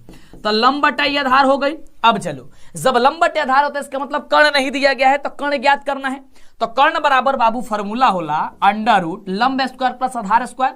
तो लंब के स्क्वायर नीचे 4 के स्क्वायर प्लस 3 के स्क्वायर। क्लियर। अब देखो 4 का स्क्वायर 16 और 3 का स्क्वायर 9, 16 9 होला 25 और 25 का वर्गमूल निकल के ये रूट से बाहर करके हो जाएगा आपका 5, यानी कि कर्ण का मान 5 आ गई। क्वेश्चन का पूछा था sine theta plus cos theta, तो साइन थीटा बराबर आ जाएगा क्या चीज, लंब बटे कर्ण होता है ना, तो लंब का वैल्यू है 4 अब बटे कर्ण हो जाएगा 5। कॉस थीटा निकाल लो, कॉस थीटा कह रहा है तो कॉस थीटा होता है आधार बटे कर्ण, तो आधार 3 है और कर्ण यहाँ पे 5 है, 3/5। अब कह रहा है कि इस दोनों को जोड़िए और जोड़ करके मान बताइए, यानी कि 4/5 और प्लस में जोड़ दो एक बार 3/5 के। तो देखिए 5 5 कैल्सियम 5 होता है और 4 3 7 होता है, यानी कि 7/5। 7/5 कहां पे आंसर है, तो 7/5 बाबू आंसर बात है कहां पे, 7/5 ऑप्शन नंबर सी में। क्लियर। तो क्या हो जाएगा, ऑप्शन नंबर आपका सी हो जाएगा। अगले प्रश्न की ओर बढ़े। हाँ सर, हुंकार भर दीजिए कि जितना भी क्वेश्चन बता रहा है बहुत ही मजा आ रहा है और आप लोग सभी प्रश्न का जवाब दे पा रहे हैं। अब देखिए ये क्वेश्चन बखूबी बढ़िया क्वेश्चन है। कह रहा है कि cosec theta minus cot theta का होल स्क्वायर बराबर क्या होगा। इसका जो जवाब होगा ये आपको बताना है कि इसका जवाब क्या होगा। बिल्कुल हाँ, तो इसका जवाब आपको बनाना, देखिए इसको ये भी आपको हम बता देंगे किस में, अब सब्जेक्टिव टाइप में क्वेश्चन में थोड़ा सा आपको इसमें हिंट्स देते हैं। देखिए कोसेक यहाँ पे कह रहा है कोसेक थीटा माइनस का कॉट थीटा और इसका होल स्क्वायर पूछ रहा है। तो आप हमें बताइए कि कोसेक थीटा किसके बराबर होता है, तो कहेंगे sir cosec theta 1 sine theta के बराबर होता है और माइनस कॉट जो थीटा होता है वो किसके बराबर होता है। हाँ तो बिल्कुल, तो आप सभी जानते हैं कि कॉट जो थीटा होता है वो किसके बराबर होता है, कोस थीटा बट्टा साइन थीटा होता है, ये होता है ना, कोस थीटा बट्टा साइन थीटा। अब इसका हो जाएगा होल स्क्वायर। अब बस आपको इसको तोड़ लेना है, थोड़ा सा सॉल्व करना है आगे, इसका निकल के जवाब आएगा ऑप्शन नंबर बी कि 1 माइनस कोस थीटा बटे 1 प्लस कोस थीटा। क्लियर। चलिए अगले प्रश्न की बात करते हैं। या फिर ये जो क्वेश्चन है ये आपको 5 नंबर में पूछा जाता है। क्लियर। इसलिए हमने आपको बोला कि आपको बखूबी जो है आगे आने वाली वीडियो में आपको हम बता देंगे। तो अगला नंबर बाबू क्वेश्चन का रोल बड़ा ही शानदार क्वेश्चन बा और इस तरीके के जब क्वेश्चन आवेला एग्जाम में तो काफी सारे बच्चे जो है गलती कर देते हैं। क्वेश्चन क्यों चीज है कि आर्क त्रिज्या वाले वृत्त में 0 डिग्री वाले थीटा डिग्री कोण वाले त्रिज्या खंड के चाप की लंबाई क्या होगी। तो बाबू चाप के लंबाई बताओ कि चाप के लंबाई क्या होला। क्लियर। हाँ बिल्कुल, अभी तक जितने भी बच्चे लाइक नहीं किए हैं एक बार लाइक कर देंगे, शेयर कर देंगे और एक एक प्रश्न का जवाब बताइए, क्योंकि आपके लिए एक एक प्रश्न जो होगा वह आपके लिए काफी ज्यादा खास होगा। देखिए चाप की लंबाई होता है थीटा बटे 180 डिग्री गुणे पाई आर होता है। क्या होता है, थीटा बटे 180 आप पाई आर होता है। अब आप ध्यान से देखेंगे तो ऐसा ऑप्शन कहीं पे भी दिखाई आपको नहीं देगा। कहेंगे कि हाँ सर ये कहीं पे भी ऐसा ऑप्शन नहीं है, 180 डिग्री तो कहीं है ही नहीं, सब में तो है 180 डिग्री है, लेकिन यहाँ पे 2 पाई आर थीटा है, यहाँ पे पाई आर स्क्वायर थीटा बटे 180 डिग्री है, यहाँ पे पाई आर स्क्वायर थीटा बटे 360 है, यहाँ पे 2 पाई आर थीटा बटे 360 है। फिर इसका आंसर क्या होगा, तो ध्यान दीजिएगा पाई आर थीटा होनी चाहिए। देखिए पाई आर थीटा किस में है, देखिए pi R theta option number B में है और यहाँ पे दिया है 2 बटे 360, तो कटा दो 2 से 180 हो गया। अब देखो अब आ गया ना पाई थीटा बटे 180 डिग्री गुणे पाई आर, देखो यानी कि ऑप्शन हो जाएगा बी नंबर। तो यहाँ पे 2 केवल दे दिएगा तो 2 को कटाइएगा तो 180 में बदल जाएगा। क्लियर। चलिए अगले प्रश्न की बात करें। अब देखो ये तो प्रश्न काफी चुटकियों वाला क्वेश्चन है, ये रसगुल्ला बहुत बढ़िया क्वेश्चन है। कह रहा है कि सेक 11 डिग्री बटा का कोसेक 79 डिग्री का मान जो होता है क्या होता है। तब बाबू ये तरीके के क्वेश्चन जब भी आवेला तो हम बतौले बनी कि आपको एक मान चेंज कर लेना है और दूसरा मान पूर्ति और दूसरा मान को वैसे रख देना है, कटाना है, आपका वैल्यू 1 आ जाएगा। ठीक है ना, इसका वैल्यू क्या आ जाएगा 1 आ जाएगा। सर कैसे बता भी दीजिए एक बार, थोड़ा सा अच्छा रहता है। तो चलिए सेक जो है 11 डिग्री को आप चेंज कीजिए तो हो जाएगा सेक 79 डिग्री और नीचे है कोसेक का 79 डिग्री। सेक 90 माइनस थीटा जो होता है वह कोसेक थीटा के बराबर होता है, यानी हो जाएगा कोसेक 79 डिग्री और नीचे कोसेक 79 डिग्री दिया ही है। कोसेक 79 डिग्री से कोसेक 79 डिग्री कट गया, बच गया क्या चीज 1, यानी ऑप्शन ए नंबर। क्लियर। चलो अगले प्रश्न की बात करते हैं। अगला नंबर प्रश्न बहुत ही बढ़िया प्रश्न है और प्रश्न हम सभी का कह रहा है कि यदि एक पहिए का व्यास जो है वह 40 सेंटीमीटर है और 176 मीटर की दूरी तय करने में इसे कितने चक्कर लगाने पड़ेंगे। तो आइए इसको बनाते हैं और यह क्वेश्चन बहुत ही आसान है और ये क्वेश्चन आपको सब्जेक्टिव भी पूछा जा सकता है। बहुत बढ़िया क्वेश्चन है और आपको अगर इसका उत्तर पता है कि कैसे बनता है तो आप हमें नीचे कमेंट करके जरूर बताइएगा। चलिए तो सबसे पहले देखिए व्यास दिया गया है तो इसका सबसे पहले हम लोग परिधि निकालेंगे। तो परिधि होता है पाई डी, तो पाई डी हम लोग निकालेंगे और पाई डी बराबर होता है क्या चीज, तो पाई का बदले दिया गया है 22/7, तो 22/7 होता है 22/7 रख लेते हैं और डी का वैल्यू होता है, डी का वैल्यू दिया है 40, ठीक ना। अब चलिए अब इसको गुणा करते हैं तो 22 का हो जाएगा 88 और 0 का 0 यानी कि 880, अब अट्टा हो जाएगा 7। क्लियर। अब ये आ गया आपका सेंटीमीटर में आया है क्योंकि ये सेंटीमीटर में दिया है और ये मीटर में दिया है तो इसको भी हमको मीटर में बदलना पड़ेगा। मीटर में जब बदलना पड़ेगा तो यहां पे क्या होगा, हम लोग को 100 से क्या करना होगा, भाग देना होगा, यानी कि इसको 100 से यहां पे हम लोग भाग देंगे, ठीक ना। अब इसके नीचे कुछ नहीं है तो 1 लिख देते हैं। अब ये जो देख सकते हैं भाग में है, भाग में हो जाएगा तो गुणा में बदल जाएगा, गुणा में बदलेगा तो 880/7 को 7 गुणा में बदलेगा तो ऊपर का नीचे, नीचे का ऊपर, इनके 1 बट्टा हो जाएगा 100। अब एक 0 से 1 0 कट जाएगा यानी कि बच जाएगा क्या चीज, 88/7 में 10 से हो जाएगा 70। अब ये होगा मीटर, यानी कि 88/70 है आपका मीटर निकल कर चला आया, इसकी परिधि निकल के चली आई। अब कर 176 मीटर की दूरी तय करने में, यानी कि 176 में 88/70 से हमने के भाग दे दो बाटे और जो आंसर आई वो आंसर निकल करके चला आएगा। यानी कि 176 में हम लोग को भाग देना है किससे, 88/70 से। क्लियर है। चलिए भाग देते हैं तो 176 को 176, इसके नीचे कुछ नहीं था तो उसके नीचे 1 लिख लेते हैं। अब ये भाग में है तो गुणा में बदलेगा तो नीचे का ऊपर, ऊपर का नीचे, यानी ऊपर हो जाएगा 70 और बट्टे हो जाएगा यहाँ पे 88। क्या हो जाएगा 88। अब इसको कटाइए तो इसको जब कटाएंगे तो 88 दूनी होता है आपका 176। क्या होता है 88 दूनी 176 और 7 दूनी 14 यानी कि 140। तो 140 जो है चक्कर उसको लगाने पड़ेंगे, यानी कि ऑप्शन जो हो जाएगा वह ए नंबर हो जाएगा। क्लियर। सबसे पहले आपका वृत्त की परिधि निकलना है, जो वृत्त की परिधि निकल जाएगी, देख सकते हैं यहाँ पे सेंटीमीटर में दिया गया है, सेंटीमीटर सबको पहले मीटर में बदल लेना है, मीटर में क्योंकि मीटर में दिया गया है, अगर ये भी सेंटीमीटर में दिया गया होता तब बदलने की कोई जरूरत नहीं थी, ठीक ना। अब उसके बाद से बस 176 में जितना आया था उतना भाग दे दिया, आंसर आपका निकल करके चलाया, कहां पे इजी था ना। चलिए अगले प्रश्न की बात करते हैं। कह रहा है कि यदि शंकु की ऊंचाई h हो और आधार की त्रिज्या r हो तो इसका आयतन क्या होगा। बाबू एकर आयतन बताओ बटे कि एकर जो आयतन निकल के आई वो का हुई, तो बिल्कुल इसका काफी सही जवाब हो जाएगा ऑप्शन नंबर बी, क्योंकि इसका तो सूत्र ही है कि 1/3 πr² h होता है। क्या होता है 1/3 πr² h होला, यानी ऑप्शन हो जाए बी नंबर। अगर अगला नंबर हम प्रश्न की बात करें तो अगला नंबर जो और objective subjective model paper online test देने के लिए सब कुछ और व्हाट्सएप ग्रुप में जुड़ने के लिए आपको क्या करना है, गूगल को क्रोम ब्राउजर को ओपन कर लेना है और गूगल क्रोम ब्राउजर में आपको सर्च करना है DLS एजुकेशन, जो चैनल का नाम है। जैसा ही आप सर्च करिएगा आपके सामने आएगा DLS एजुकेशन ऑफिशियल। आप ध्यान से समझिए, इस पर आपको क्लिक करना होगा। आपको एक ऐप भी बताते हैं जिससे आपकी बेहतर तैयारी हो जाएगी, आपको इस पर क्लिक करना है। जैसे आप क्लिक करेंगे आपके सामने इस तरीके से ओपन होगा, यहाँ पे आप test, objective, subjective, model paper सब कुछ यहाँ पे जो है आसानी से मिल जाएगा। थोड़ा सा जैसे ही इसमें नीचे जाइएगा तो यहाँ पे आपको व्हाट्सएप ग्रुप का लिंक मिलेगा, आप इस पे क्लिक करके आप व्हाट्सएप ग्रुप में जुड़ जाइए, जितना जल्दी हो सकता है आप सभी लोग जुड़ जाइए, ठीक है ना। उसके बाद से इसका लिंक हम नीचे डिस्क्रिप्शन में भी डाल देते हैं व्हाट्सएप ग्रुप का, वैसे यहाँ पे आकर के आप जरूर जुड़िएगा, ठीक है ना।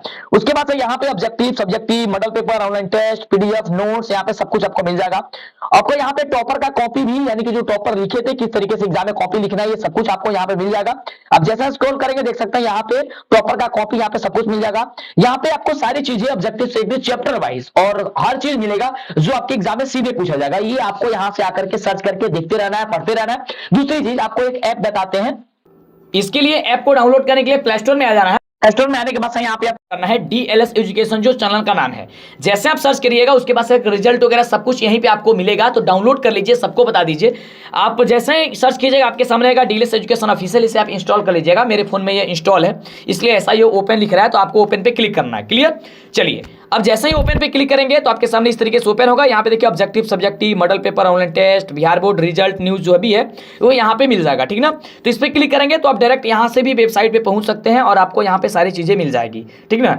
और व्हाट्सएप ग्रुप पे जुड़ सकते हैं, टेलीग्राम में भी आप जुड़िए और बेहतर तैयारी कीजिए। टेलीग्राम पे सर्च कीजिए डीएलएस एजुकेशन, ज्वाइन हो जाइए और इस तरीके से अपना बेहतर तैयार कीजिए। कोई दिक्कत है आप हमें कमेंट करके बता दीजिए। फिर मिलते हैं इस तरह कमाल वीडियो के साथ नेक्स्ट वीडियो में। वीडियो को लाइक और चैनल को सब्सक्राइब करके शेयर जरूर कीजिएगा। बहुत ही बढ़िया प्रश्न है, कह रहा है कि किसी बेलन का व्यास अगर 28 सेंटीमीटर है और इसकी ऊंचाई जो है वह 20 सेंटीमीटर है तो इसका संपूर्ण पृष्ठीय क्षेत्रफल क्या होगा। ये बहुत ही आसान क्वेश्चन है और इसका देखिए इसका सूत्र क्या होता है, 2 pi r into R plus H होता है ना।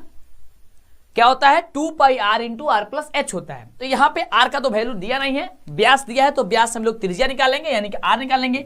तो r बराबर हो जाएगा 28/2 यानी कि हो जाएगा 14। क्या निकल गया 14, यानी r का वैल्यू बस हम लोग को यहां से निकल के आ गया। तो इस वाले सूत्र पे हम लोग को आसानी से बैठा देना है। क्या सूत्र था, तो 2 pi r into R plus H था। क्लियर, तो 2 को 2 पाई के बदले होता 22/7, r के बदले 7 कितना निकला 14 इंटू फिर r यानी कि 14 प्लस h का वैल्यू कितना है 20। कर लिए, चलिए अब देखिए यहाँ पे 7 दूनी 14 और 22 दूनी 44 और दूनी 88 हो गया ना। 22 दूनी 44 और 44 दूनी 88 और इंटू 14 और 20 कितना होता है, तो 14 और 20 होता है 34। कितना होता है 34, यानी कि अब 88 में गुणा कर दीजिए 34 से। जब 88 में आप 34 से गुणा करेंगे और जो भी आपका आंसर आएगा वही आपका राइट जवाब हो जाएगा। हाँ, तो फटाफट से आप लोग गुणा करके बताइए इसका राइट जो जवाब होगा क्या होगा। हाँ, 37 नंबर प्रश्न का, बहुत बढ़िया बाबू। 37 नंबर प्रश्न का जवाब जो होगा वह क्या होगा, 28 में 34 से केवल गुणा कर दीजिए। तो 28 और 34 में गुणा करेंगे तो 2992 आना चाहिए इसका आंसर, सेंटीमीटर स्क्वायर में आएगा। यानी कि 2992 जो होगा वो आपका राइट जवाब हो जाएगा, जो कि ऑप्शन नंबर बी दिया गया है। क्लियर, चलिए तो इस तरीके से आप लोग फटाफट से इस तरीके का क्वेश्चन आप लोग बना दीजिएगा। अगला जो क्वेश्चन है ये बड़ा ही जबरदस्त क्वेश्चन है और कह रहा है कि यदि किसी गोले की त्रिज्या 3 गुनी हो तो उसका आयतन क्या होगा। अगर बाबू अगर कोनो गोला बटे अगर ओकर त्रिज्या जो बटे वो 3 गुना बढ़ जाता टे तो ओकर क्षेत्रफल, ये सॉरी आयतन पूछ रहा है। हाँ बहुत बढ़िया, आयतन बाबू पूछ रहा है कि आयतन जो है कितना गुना हो जाएगा। अगर 3 गुना बढ़ रहा है तब, तो 3 गुना बढ़ रहा है तो उसका आयतन हो 27 गुना हो जाएगा। 3 3 का 9, 9 3 27 गुना। चलिए अगले प्रश्न की बात करते हैं। अगला देखिए क्वेश्चन, ये सारा का सारा क्वेश्चन आपको हूबहू आपके एग्जाम में एकदम टकराने वाला क्वेश्चन है, क्योंकि आपको वही सारे क्वेश्चन बताया जा रहा है। ये क्वेश्चन पेपर से प्रीवियस ईयर क्वेश्चन पेपर से लिया गया क्वेश्चन है जो आपके एग्जाम में पूछा जाता है। अगला देखिए क्वेश्चन कह रहा है कि किसी घन के विकर्ण, देखिएगा कह रहा है कि किसी घन का विकर्ण की लंबाई अगर 6√3 सेंटीमीटर है तो इसका संपूर्ण क्षेत्रफल। तब बाबू जब भी ये तरीके के क्वेश्चन पूछी कि संपूर्ण पृष्ठ क्षेत्रफल क्या होगी और अगर विकर्ण दे बटे, तो सबसे पहले तो भुजा पता होगा चाहिए। तो इसकी भुजा बराबर होता है √3a, √3 गुणे भुजा होता है ना, √3 इंटू भुजा होता है, यानी भुजा बराबर यहां पे देखिए कह रहा है कि इसकी विकर्ण की लंबाई दे दी है 6√3, यानी कि √3 से √3 कट जाएगा। भुजा बराबर हो जाएगा हम सभी कितना, तो कहेगा कि सर भुजा बराबर हो गया 6। अब कह रहा है कि इसका संपूर्ण पृष्ठीय क्षेत्रफल क्या होता है। तो बाबू आप सभी जानते हैं कि किसी घन के संपूर्ण पृष्ठीय क्षेत्रफल होता है 6 गुणे भुजा स्क्वायर, 6 गुणे भुजा स्क्वायर। अब भुजा का बदले का 6 बा, तो हो जाएगा 6 और 6 का स्क्वायर हो जाएगा 36 और 36 में 6 से गुणा कर दीजिए। तो 36 में गुणा 6 से गुणा किया 6 जाएगा 36 के 6 और 6 3 18 और 18 और 3 216, 216 होना चाहिए इसका आंसर। क्या हो जाएगा 216, ऑप्शन क्या हो जाएगा बी नंबर। क्लियर, चलिए तो 200 हो जाएगा 16 आंसर, ऑप्शन नंबर बी। तो इस तरीके से बाबू क्वेश्चन आएगा, 100% आएगा।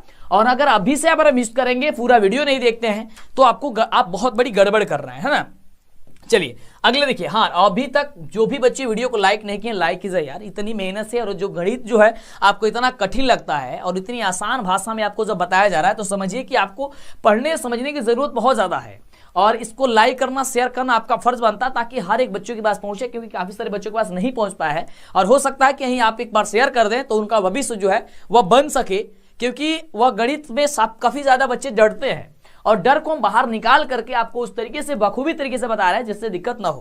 अगला नंबर प्रश्न देखिए, बहुत ही बढ़िया प्रश्न है। कह रहा है कि यदि किसी शंकु के वक्र पृष्ठीय क्षेत्रफल जो है वह 880 सेंटीमीटर स्क्वायर है और त्रिज्या 14 सेंटीमीटर है, तो तिर्यक ऊंचाई बता देनी है। बहुत ही बढ़िया क्वेश्चन, और इसको देखिए ध्यान से। कह रहा है कि किसी शंकु के वक्र पृष्ठीय क्षेत्रफल 880 सेंटीमीटर स्क्वायर है, यानी कि इसका संपूर्ण पृष्ठीय क्षेत्रफल होता है पाई आर एल बराबर दे दिया है 880 सेंटीमीटर स्क्वायर। पाई के बदले आप सभी जानते हैं 22/7 होता है। आर के बदले क्या हो जाएगा तो 14 हो जाएगा, क्योंकि त्रिज्या दिया गया है और एल हम लोग को निकालना ही है, तो एल को एल रहने देते हैं, बराबर 880 दिया गया है। अब देखिए 7 दूनी 14, 22 दूनी 44, 44 एल बराबर हो जाएगा 880, इसलिए एल को ही हम लोग तिर्यक ऊंचाई कहते हैं। एल बराबर हो जाएगा 880 बटे 44, 44 दूनी 88 और 0 का 0 20, यानी कि इसकी तिर्यक ऊंचाई जो निकल के आएगी वो 20 निकल के आएगी। ऑप्शन नंबर हो जाएगा क्या चीज, बी नंबर। अगले हम प्रश्न की बात करते हैं, तो अगला प्रश्न कह रहा है हम सभी का बड़ा ही शानदार क्वेश्चन है, ये देखिए 41 नंबर क्वेश्चन, और ये माध्यक माध्यिका से क्वेश्चन आपके एग्जाम में बहुत बार पूछा जाता है। क्वेश्चन कह रहा है कि 7, 3, 5, 8, 6, 10, 9, 12 का माध्यिका क्या होगा। जब भी आपसे बाबू माध्यक ये माध्यिका पूछा जाएगा, ठीक है ना, तो आपको सबसे पहले इसको आरोही या अवरोही क्रम में सजाना है, बैठाना है। आप कहेंगे बच्चों की काफी सर आरोही या आरोही क्रम क्या होता है, यानी कि घटते बढ़ते क्रम। घटते क्रम यानी कि सबसे पहले छोटा वाला मान लिखिए, उसके बाद से बड़ा वाला लिखिए, और या फिर सबसे पहले बड़ा वाला लिख दीजिए और उसके बाद से छोटा वाला लिख दीजिए। आइए हम लोग इसको बढ़ते क्रम में लिखते हैं। बढ़ते क्रम में कहने का मतलब हो गया कि सबसे पहले छोटा वाला अंक लिखेंगे, फिर इसके बाद से बढ़ते बढ़ते जाएंगे। जैसे यहाँ पे सबसे छोटा वाला मान 3 है, कमा उसके बाद से क्या है 6 है, नहीं 5 है ना, 3 है, फिर 5 है, फिर 6 है, फिर 7 है, फिर 8 है, फिर 9 है, और फिर 10 है, और 11 नहीं है कि बार 12 है। अब उसके बाद से इस अंक को काउंट किया जाता है कि सर ये कितना है, तो काउंट कीजिए 1 2 3 4 5 6 7 8, 8 है, यानी कि यह 8 कौन सी संख्या है, सम संख्या है। अगर अंकों की संख्या यानी सम होगा तो उसमें क्या होगा, सबसे पहले इसको क्या करना होगा, इसमें क्या देखिए यहां से ये 4 हो जाएगा, ये इधर से और ये हो जाएगा 4, ये 4 संख्या हो गया ना। जब भी सम संख्या होगा तो क्या करना है, दोनों वाला अंतिम वाला मान इसको जोड़ के 2 से भाग दे देना है। 7 और 8, 8 7 होगा 15, 15 में 2 से भाग दीजिए, हो जाएगा कितना 7.5, 7.5 आपका आंसर निकल करके चला आएगा। क्लियर, तो ये हो जाएगा आपका ऑप्शन नंबर बी। अगर सर विषम संख्या रहता तब क्या करते, तो विषम संख्या रहेगा तो क्या करेंगे, जैसे मान लो कि 7 गो संख्या है तो 3 गो आगे ये 7 बोला आपका जो है वह 9 गो है, हाँ 7 गो है तो 3 आगे और 3 पीछे, और बीच में जो भी मान बच जाएगा वही आपका आंसर हो जाएगा। जैसे 1 2 3 4 5 6 7, 7 है ना, तो देखिए ये 3 गो संख्या और ये 3 गो संख्या और बीच वाला मान केवल 8 बचा है, तो यही आपका आंसर हो जाता है विषम संख्या में। लेकिन सम संख्या में क्या होता है, पहले देखिए दोनों में आरोही या अवरोही में पहले बैठा लीजिएगा, यानी कि बढ़ते और घटते क्रम में आप लोग सजाने के बाद ही ये मान निकाल करके लेके आइएगा। अगला देखिए, अगला सबसे बढ़िया क्वेश्चन है, कह रहा है कि 9, 3, 4, 7, 2, 9, 6, 7, 9 का बहुलक क्या होगा। बहुलक पूछा जा रहा है। बहुलक वही होता है जो सबसे ज्यादा बार आया होता है। तो बताइए कि कौन ऐसा अंक है इसमें से 42 नंबर क्वेश्चन में जो सबसे ज्यादा बार आया है, सबसे ज्यादा बार। तो कहेगा कि सर देखिए यहाँ पे 9 है, यहाँ पे भी 9 है, यहाँ पे भी 9 है, यहाँ पे भी 9 है, यानी कि जो है वह 4 बार 9 आया है, 4 बार 9, यानी कि सबसे ज्यादा 9 आया है, तो 9 ही आपका आंसर हो जाएगा, ऑप्शन हो जाएगा डी नंबर। अगले प्रश्न की बात करते हैं। अगला प्रश्न कह रहा है कि निम्नलिखित में कौन सी अभाज्य संख्या, और देखिए ये क्वेश्चन आपके एग्जाम में 100% आएगा अभाज्य संख्या ज्ञात करने के लिए, जांचने के लिए, बताने के लिए कि अभाज्य संख्या कौन है। बिल्कुल, तो अभी तक वीडियो को जो बच्चे लाइक नहीं किए लाइक कर देंगे, और एक एक बातों को, एक एक क्वेश्चन को बेहतर तरीके से आप समझिएगा। देखिए अभाज्य संख्या कहने का मतलब हो गया कि जो एक और स्वयं के अलावा किसी अन्य संख्या से विभाजित ना हो, यानी कि वो न कटे न भाग लगे। जैसे 13 हो गया, 17 हो गया, 23 हो गया, है ना, 29 हो गया, ये सभी के सभी संख्या आपका अभाज्य होती है। देखिए यहां पे दिया गया है ऑप्शन नंबर 13 हो जाएगा आपका अभाज्य संख्या। क्यों? क्योंकि 13 जो है वह 1 और 13 के अलावा किसी अन्य संख्या से विभाज्य ये भाग नहीं लगेगा। ऑप्शन हो जाएगा सी नंबर, इसलिए ये हो जाएगा सी नंबर जवाब इसका। प्रश्न कह रहा है कि यदि किसी बरम्बरता सारणी का माध्य जो है वह 8.9 mm, माध्यिका 9 है, तो बहुलक क्या होगा। अब देखिए बहुलक बराबर एक सूत्र होता है। बहुलक बराबर सर सूत्र क्या होता है, तो याद कर लीजिएगा। बहुलक बराबर सूत्र होता है 3 गुणे माध्यिका, क्या होता है, माध्यिका गुणे 3 गुणे माध्यिका माइनस 2 गुणे होता है माध्य। क्लियर। चलिए अब यहाँ पे 3 इंटू माध्यिका, तो माध्यिका यानी कि 3 गुणे माध्यिका का मान कितना है, तो कहेंगे सर 9 है, हो गया 9 माइनस 2 गुणे माध्य, 2 गुणे माध्य का मान कितना है 8.9। अब गुणा कीजिए 9 3 27 माइनस 2 में गुणा कीजिए 8.9 से, तो 17 पॉइंट कितना होगा 8 होगा। क्लियर। अब 27 में से घटा दीजिए 17.8, तो कितना होगा 9 पॉइंट आपका हो जाएगा 2। 9.2 कहां पे ऑप्शन है, ऑप्शन नंबर सी में है, इसलिए आपका ऑप्शन सी नंबर आपका राइट जवाब हो जाएगा। क्लियर। चलिए अगला प्रश्न की ओर बात करते हैं। अगला प्रश्न से भैया क्या कह रहा है, अब चलिए अगला प्रश्न कह रहा है कि समानांतर माध्य ज्ञात कीजिए 19 और 25 का। जब भी समानांतर माध्य ज्ञात करने के लिए पूछे तो कुछ नहीं किया जाता है, आप इसको दोनों को जोड़ करके 2 से भाग दे दीजिए, यानी 19 और 25 को जोड़ के 2 से भाग दे दीजिए, यानी कि 9 5 14 का 4 और 2 3 1 हो जाएगा 4/2, यानी कि हो जाएगा 22। ठीक ना, यानी ऑप्शन हो जाएगा बी नंबर। तो समानांतर माध्य ज्ञात करने के लिए कुछ ज्यादा सोचने की जरूरत नहीं है, आपको आप दोनों को जोड़कर 2 से भाग दे देना होता। अगला देखिए, ये क्वेश्चन तो हमने आपको पिछले वाले वीडियो में बता दिया था कि घटना ई पी इंटू ई और पी इंटू नहीं ई की प्रयेकता जो होती है वह क्या होती है, यानी कि इसके बराबर क्या होता है, तो वह बराबर 1 होता है। यानी कि प्रयेकता का जो वैल्यू होता है और प्रयेकता होने के प्रयेकता नहीं होने की वैल्यू जो होती है, यानी कि जोड़ा जाए उसको, तो 1 से ज्यादा वह नहीं होता है। चलिए अगला नंबर प्रश्न कह रहा है कि 2 सिक्कों के उछाल में 2 शीर्ष आने की प्रयेकता क्या होगी। 2 शीर्ष, अब 2 को जब सिक्का उछाला जाएगा तो 8 को परिणाम होगा, और 2 को शीर्ष, तो 2 को शीर्ष यानी कि 2/8 कितना हो जाएगा 1/4। 1/4 कहां है, ऑप्शन नंबर डी में है। क्लियर। चलिए अगले प्रश्न, अगला नंबर प्रश्न कह रहा है कि यदि ए और बी अभाज्य संख्या हो तो ए बी का लसा क्या होगा। और ये तो क्वेश्चन आपको कई बार बताया गया है कि ए और बी अगर अभाज्य संख्या हो तो ए बी का जो ए बी का लसा होता है वो ए इंटू बी होता है, यानी कि ए बी होता है। क्या हो जाएगा, ऑप्शन नंबर सी हो जाएगा है। चलिए अगले प्रश्न की बात करते हैं। अगला प्रश्न हम सभी का क्या कह रहा है, तो अगला जो प्रश्न है वह प्रश्न हम सभी का कह रहा है यहां पे कि निम्न में कौन सी घटना की प्रयेकता नहीं हो सकती है। यानी कि घटना की प्रयेकता कौन नहीं हो सकती है, आपको पता है कि घटना की प्रयेकता वही नहीं होगी जो 1 से ज्यादा होगी या फिर कम होगी, पूरा एकदम माइनस में। तो देखिएगा ऑप्शन नंबर डी में दिया गया 7/6। 7/6 होगा, ये कभी भी प्रयेकता नहीं हो सकती है। ऑप्शन क्या हो जाएगा, डी नंबर हो जाएगा। किसी घटना की प्रयेकता ये नहीं हो सकती है। ठीक ना। तो इस तरीके से आपने देखा पूरा 50 क्वेश्चन जो आपके एग्जाम के दृष्टिकोण से काफी ज्यादा खास था, और ये वही सभी प्रश्न था जो आपके पिछले कई वर्षों से पूछा जा रहा है, और यह प्रीवियस ईयर क्वेश्चन पेपर से आपको बताया गया क्वेश्चन है, और इसी आधार पे आपका क्वेश्चन पूछा जाएगा। और इसके आगे अगर आप वीडियो नहीं देखिए, पूरा वीडियो कंटिन्यू देखिए। और आपको पता है कि अंतिम दिनों के लिए हमें जाना जाता है, क्योंकि अंतिम दिनों में आपको इतने गजब की और शानदार तैयारी कराते हैं जिससे कि दिक्कत नहीं होता है।